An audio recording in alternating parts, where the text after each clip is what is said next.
बर्तनों का ढेर लगा था सिंक में, क्योंकि काम वाली आज छुट्टी पर थी। ना तो खाना बनाने वाली आई थी, ना काम वाली आई थी। नवरात्रे शुरू हो गए थे, इसलिए वो अपनी नवरात्रों की तैयारी में लगी थी। शाम का समय था, पति के आने का टाइम हो गया था। पति थके हारे ऑफिस से आते, लेकिन एक गिलास भी ऐसा धुला हुआ नहीं था जिसमें पानी पिया जाए या उन्हें चाय नाश्ता कराया जाए। ये तो हो सकता था कि शाम को खाना बाहर से मंगा सकते थे, क्योंकि खाना बनाने वाली भी आज छुट्टी पर थी। दो फ्रेंड्स एक सेमिनार में मिली, दोनों ही गवर्नमेंट टीचर थी।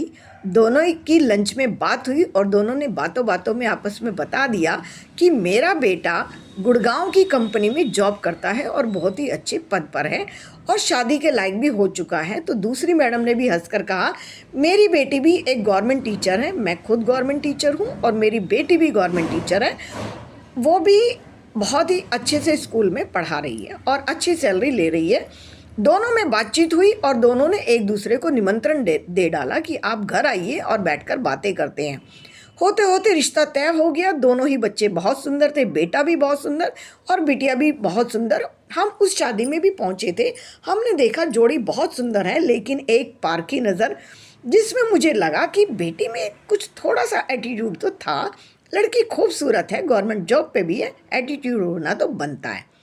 लेकिन यहाँ क्या, आज जो बर्तनों का ढेर है वो क्या कह रहा था कि दोनों, माँ भी गवर्नमेंट टीचर हैं, सास भी गवर्नमेंट टीचर हैं, बहू भी गवर्नमेंट टीचर हैं, तो इन बर्तनों को धोएगा कौन?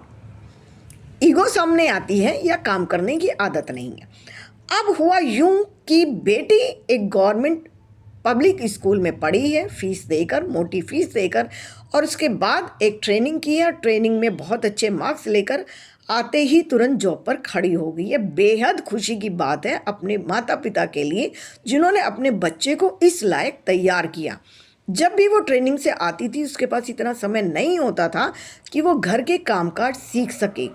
आज उसे वो सारी चीज़ें याद आ रही थी कि शायद माँ ने मुझे 1 घंटा ये चीज़ें सिखाई होती कि मैं अपनी चाय तो बना सकती, मैं एक पकोड़े तो तल सकती।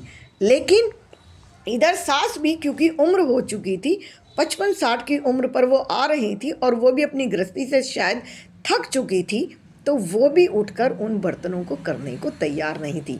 अब पूछना ये है कि क्या हम अपने बच्चों को एक अच्छा भविष्य तो दे रहे हैं? बच्चा गवर्नमेंट जॉब में आना आसान काम नहीं है। अच्छे भविष्य के साथ क्या हम उन्हें घर के भोजन से पेट भरना सिखा रहे हैं? इसमें गलती किसकी? माँ, सास या खुद वो बेटी? गलती किसकी?